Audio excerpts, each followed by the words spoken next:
Olá a todos. Hoje vamos iniciar mais uma rodada de diálogos estratégicos sobre as oportunidades do 5G no agronegócio, com líderes do setor. E para começar essa série, convidamos o Fernando Gonçalves Neto, presidente da Jacto, que é uma empresa líder em máquinas e soluções para o setor agrícola.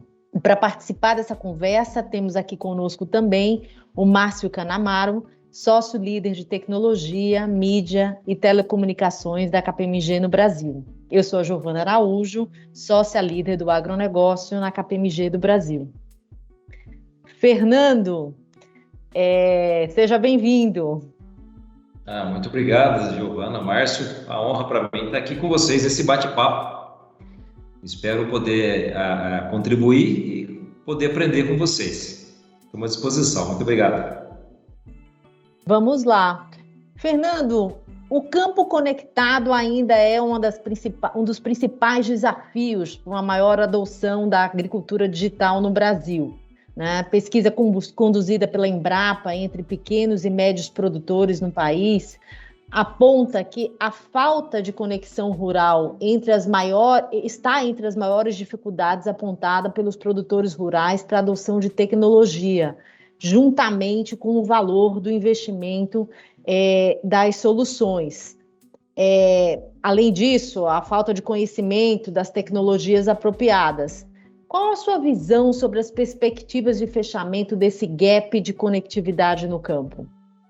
Legal, Giovana. Olha, na nossa ótica, a gente tem dois pontos. Um que você mencionou, que eu acho que tem a ver com a adoção da tecnologia, né? A gente sempre tem os early adopters, mas tem uma questão que é tecnologia, que é a adoção de tecnologia, e a outra que é ter disponibilidade de infraestrutura. Na parte de disponibilidade de infraestrutura, a gente sabe o seguinte: se a gente for olhar os grandes produtores, a gente vê que esse pessoal, eles têm punch para conseguir propiciar estrutura suficiente para fazer a digitalização. A gente tem aí, os grandes produtores representam perto de 60% do PIB da agricultura e com um pouco mais de 10% de estabelecimento. Então é uma coisa muito, muito restrita e eles conseguem tecnologia para fazer isso. Por outro lado, a gente tem 4.000 aí estabelecimentos de agricultura familiar, e nesse caso, eu entendo que esse gap ele vai ter que ser suprido com ajuda de governo, não tem jeito. Nesse sentido, o governo, independente de qual governo que a gente esteja falando, eu acho que tem feito algumas ações.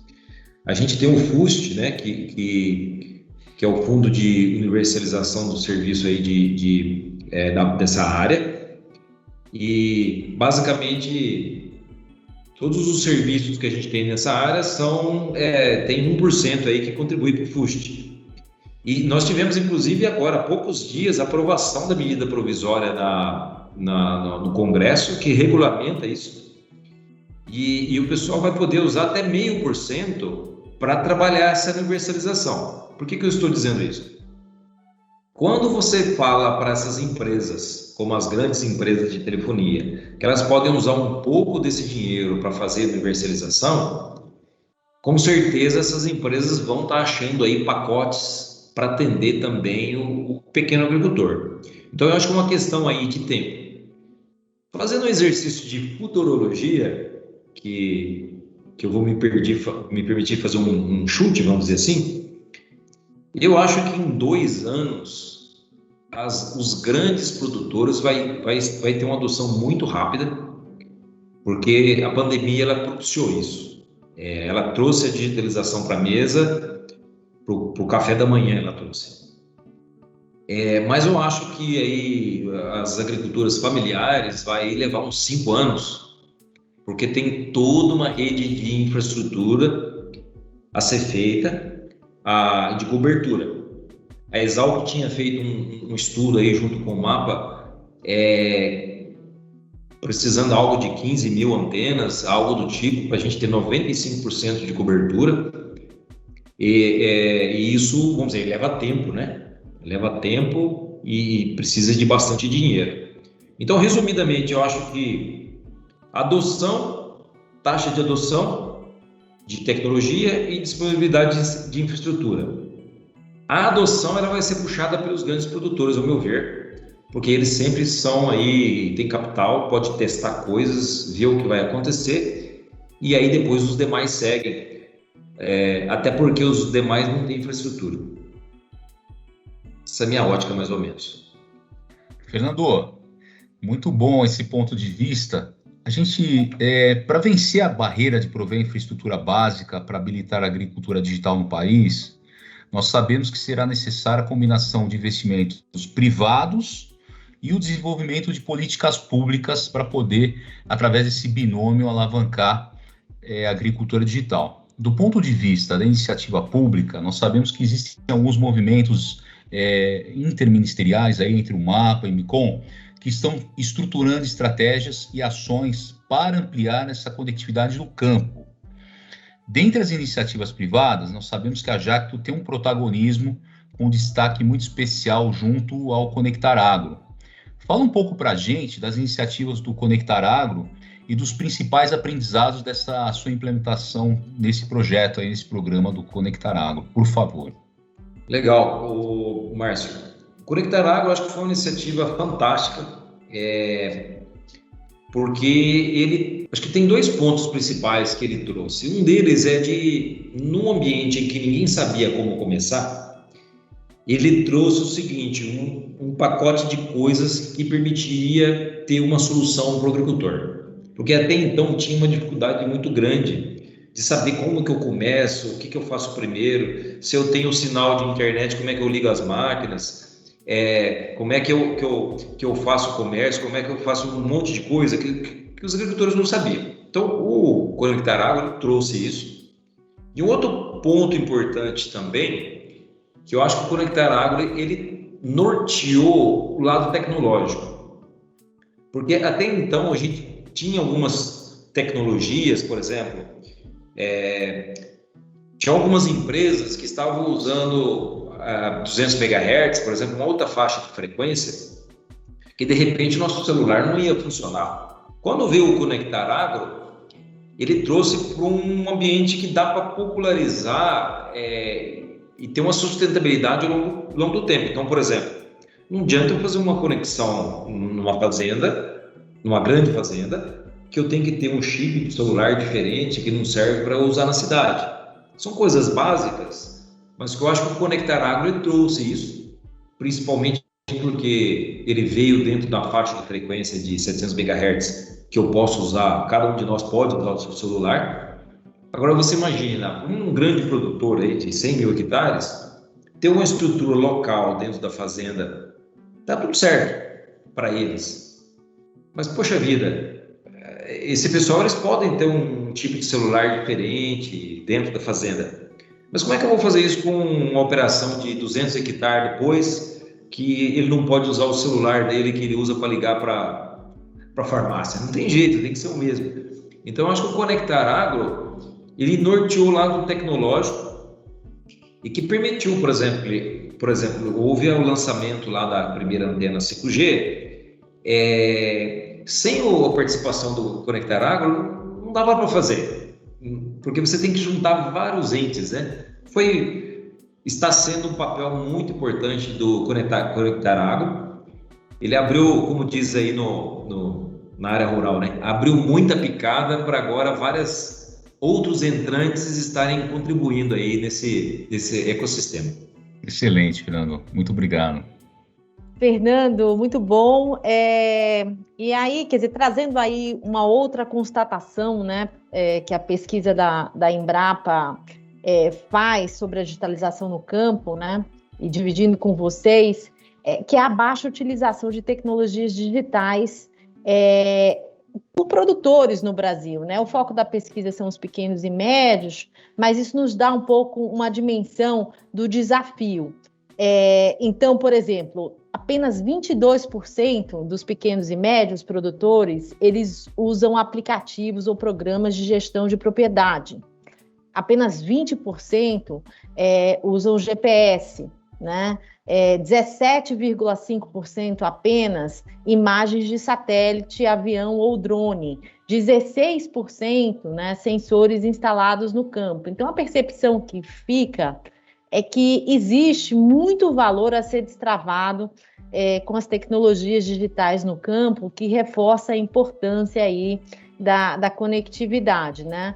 E além das máquinas e equipamentos agrícolas, a gente sabe que a Jacto tem todo um portfólio de agricultura de precisão. Então, Fernando, divide um pouco com a gente a sua visão sobre o potencial de geração de valor que a nova geração de máquinas agrícolas e tecnologias pode trazer aí para o campo, olhando pequenos, médios e grandes produtores. Legal. Antes de dar uma visão nossa, eu vou falar do estudo da Exalc, que foi feito justamente com o mapa, que eles colocaram o seguinte: se a gente tiver uma cobertura de 95% das áreas agrícolas, existe um potencial de aumento perto de 10% do PIB da agricultura. Olha só que interessante, né? O dado potencial é um estudo bem profundo que a Exalc fez, do tamanho das coisas que a gente tem. Só de colocar conectividade, né? Interessante. Bom, a nossa visão é uma visão seguinte: a gente tem os ganhos de um produto, como por exemplo, se o agricultor tem um equipamento, por exemplo, um pulverizador, ele tem aquele produto lá que ele pode ter ganhos com aquele produto. E nós temos um outro patamar de ganhos que ele está no ecossistema. E é interessante que o ecossistema ele só acontece quando ele existe. E para ele existir, ele tem que estar conectado. E quem que são assim, entes desse ecossistema no nosso ver? Um deles é o agricultor, todo tipo de agricultor, o pequeno, o grande, o médio, família, etc. O ecossistema de negócio, então, por exemplo, quem produz a semente, quem produz o adubo, quem produz o biológico e todas essas empresas cooperativas. Esse é o segundo pilar aí. Nós temos, fazendo parte do ecossistema, as coisas. Quem que são coisas para nós? Bom, se a gente tem um agricultor que produz cereais, ele tem um pulverizador, uma gradezinha que ele faz movimentação de terra, ele tem uma plantadeira, ele pode ter um drone, ele pode ter a estação meteorológica, que são as coisas.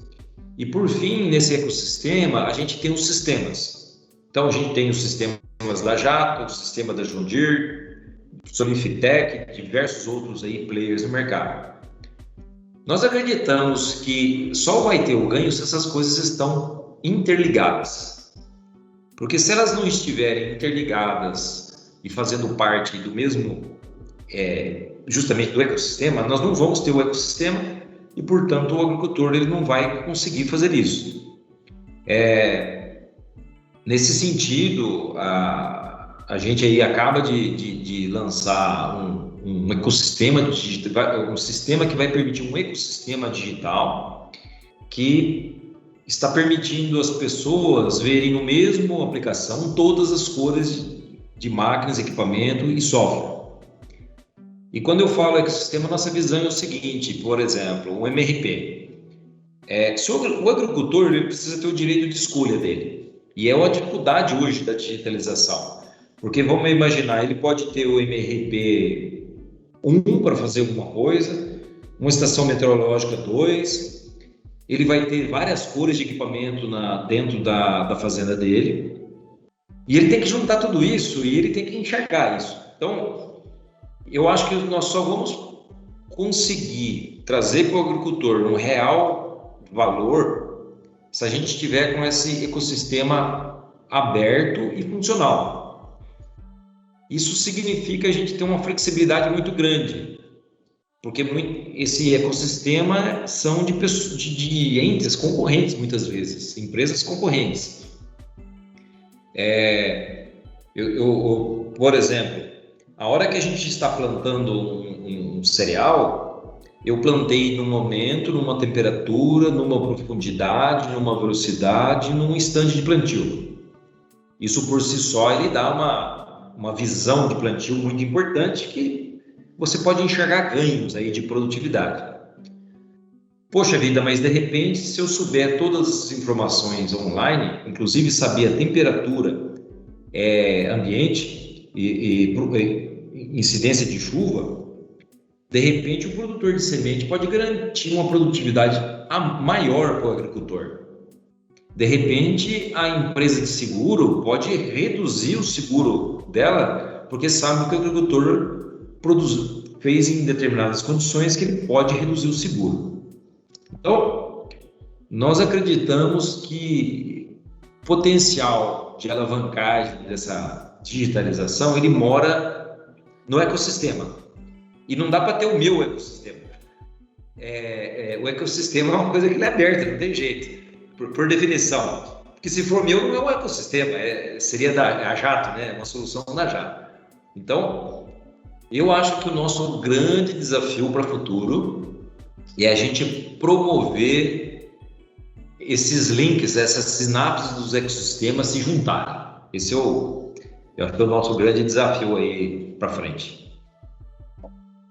Muito bacana essa visão de ecossistema, Fernando, que a gente tem visto, né? Muitas empresas buscando esse ecossistema e, inclusive, criando modelos de negócio e buscando criar plataforma de negócios com marketplace, integrando esses vários parceiros aí para entregar valor a seus clientes, né? Pivotando como uma plataforma de negócio. Que benefícios adicionais você acredita que pode vir com a tecnologia 5G, além de algumas que você já mencionou, né? O quão transformacional essa tecnologia pode ser para uma fazenda e para o agronegócio? Se a gente leva em consideração alguns aspectos aí interessantes que o 5G traz, como a baixa latência, altíssima velocidade e a característica de integração com outras tecnologias como drones, IoT, realidade aumentada, realidade virtual, e também capacidades que hoje a gente não tem, por exemplo, que são capacidades de ter aplicações com sensibilidade tátil. Como que você vê isso, quão transformacional de fato será o 5G para o campo? Eu acredito que hoje o maior gargalo nosso, para falar a verdade, em relação à digitalização da agricultura, eu acho que ele está um pouco atrás. A Giovana falou da cobertura digital do Brasil, e eu entendo que um 4G hoje bem feito, a gente tem uma avenida gigantesca para a gente percorrer. A Jato apresentou ano passado uma última geração de veículo autônomo. Ele, vamos dizer o seguinte, ele trabalha dentro da agricultura sem ter necessidade do 5G. Porque a gente fala o seguinte, nós temos o processamento local, né? Então, naquele momento, você usa GPS, usa visão, você está fazendo um caminhamento local e você faz esse processamento ali na máquina. Você tem um computador que faz isso. No momento que a gente tiver 5G, que é o próximo degrau, ele abre espaço para a gente usar algumas tecnologias bem interessantes, né? Por exemplo, hoje a gente tem no nosso Argos 4000 Jave, que é o veículo autônomo, uma funcionalidade que quando ele passa no pomar, ele conta as laranjas para depois, porque você sabe o tamanho da laranja e quantidade de laranja, isso permite o agricultor, inclusive, pegar e conduzir a negociação dele, porque ele sabe quanto de caixa de laranja que ele vai colher e qual é o momento que ele vai colher. Bom, isso a gente já faz hoje sem o 5G. Mas, por exemplo, eu poderia usar algoritmos nesse mesmo momento, ver como é que está a imagem, mandar para a nuvem, numa nuvem qualquer, pode ser um Amazon, um Microsoft, não importa quem seja, fazer um processamento e identificar alguma doença que está naquele momento, usando um algoritmo muito mais completo. Então, o 5G ele vai assim abrir várias portas nessa área de processamento. Muita coisa a gente vai poder fazer na nuvem e outras coisas a gente ainda vai fazer em edge. Edge é quando a gente fala fazer um processamento lá na máquina, né? Por exemplo, na borda. Oi? Na borda, né? Que a gente chama computação de borda. Computação de borda, é isso. Hoje, por exemplo, no nosso veículo autônomo, a hora que ele está tomando a decisão qual caminho ele vai seguir, ele faz um processamento local. Com a latência, como você mencionou, se eu fosse mandar na nuvem 4G, voltar, ele já bateu em algum lugar já. Certo? Não dá. Então, o 5G ele abre assim, um campo de possibilidades de inteligência artificial fantástico, né? Que nós não temos hoje disponível. A gente já usa alguma coisa, por exemplo, de realidade virtual, que a gente, em parte, a gente consegue fazer com 4G, mas não é tudo. Porque você vai ter algumas coisas que você precisa fazer um processamento muito grande. Então, eu acho que o 5G vai abrir uma avenida enorme. Porém, gente, eu acho que nós precisamos colocar o 4G ainda, porque se a gente tivesse isso, a gente já tem um ganho aí fantástico na agricultura brasileira. Excelente, Fernando. E pegando um gancho aí no teu comentário, né? Cada vez fica mais evidente aqui para a gente que todos esses avanços tecnológicos trazem um desafio também de pessoas, né? De novas expertises, né? Novas formações. Como é que você vê aí também esse aspecto de pessoas, né? Treinamento nesse novo contexto aí tecnológico? Olha, a gente tem visto, a gente tem, eu falei de 2 pontos. Uma delas é a adoção de tecnologias, que depende de ter uma iniciativa das pessoas para adotar a tecnologia, e tem um lado de disponibilidade de infraestrutura, né? Esses são dois pontos aí da balança. Para a adoção, ponto chave, gente. E talvez seja o maior gargalo que a gente tem. Eu não sei qual o maior, se a gente está falando se é infraestrutura ou se é gente.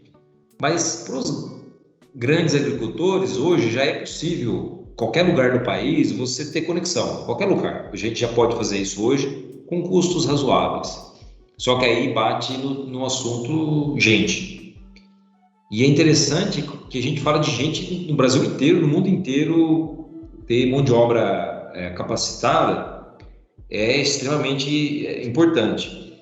Nós temos uma iniciativa através de uma fundação que é suportada pela empresa, Fundação Sunji Nishimura, que tem um convênio com a Fundação Paula Souza, que tem as FATECs, e a gente tem aqui em cidade de Pompeia curso de Big Data do agronegócio e de agricultura de precisão. Esse é um curso, não é para jato, tá? É um curso, eu gosto de fazer uma propaganda aí, vamos dizer, porque para agricultor.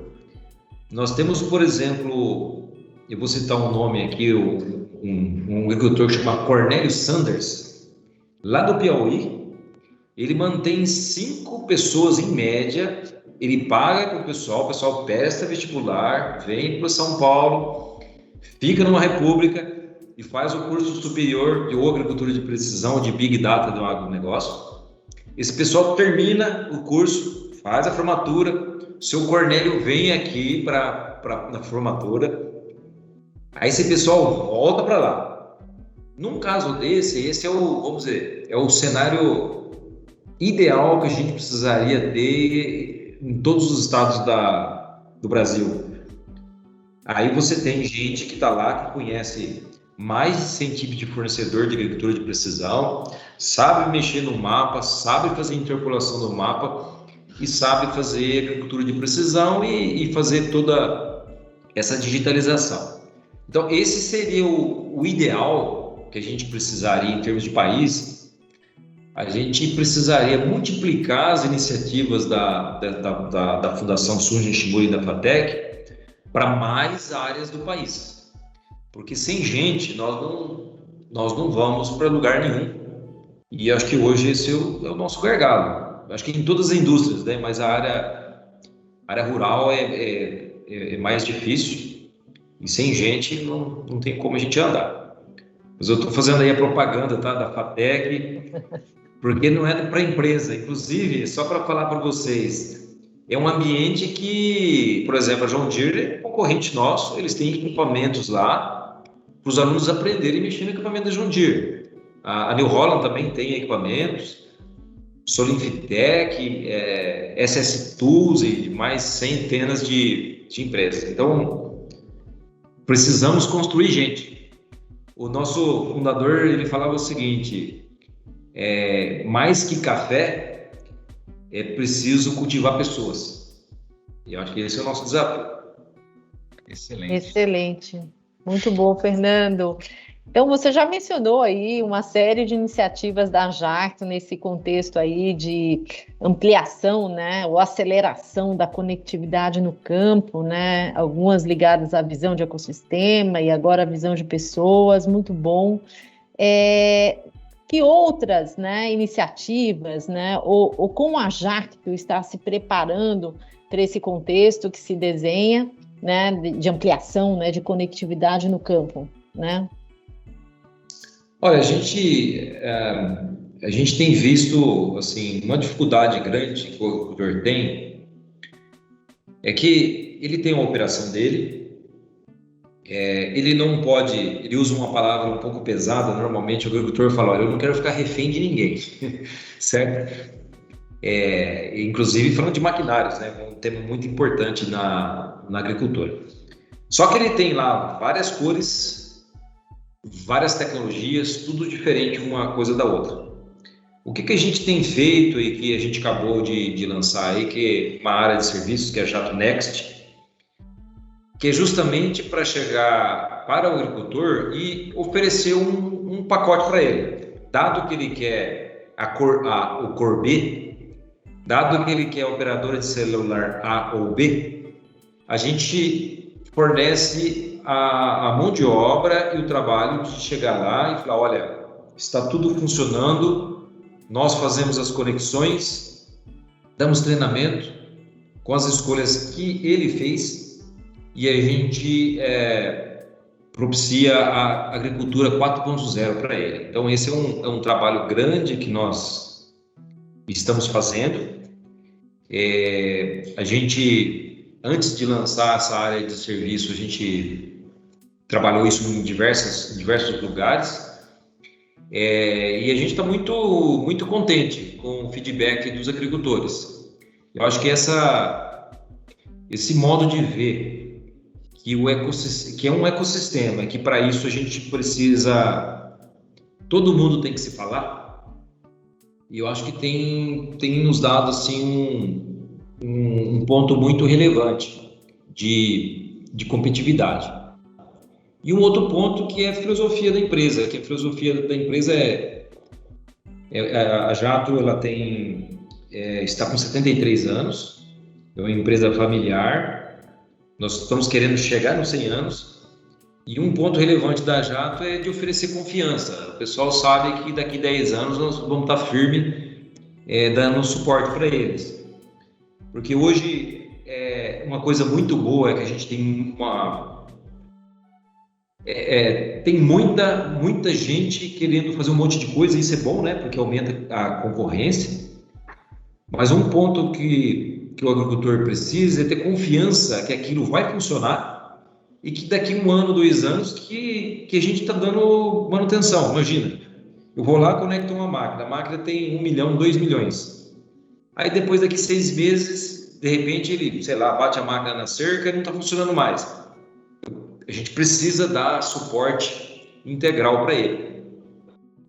Então, acho que esse lado tecnológico que a gente está lançando com um sistema Ecos, que é o sistema que conecta todas as máquinas, mais a confiança de uma empresa de 70 e poucos anos, acho que dá uma segurança muito boa, e a gente está confiante aí de ser uma alternativa legal para a agricultura 4.0. Muito bom, Fernando.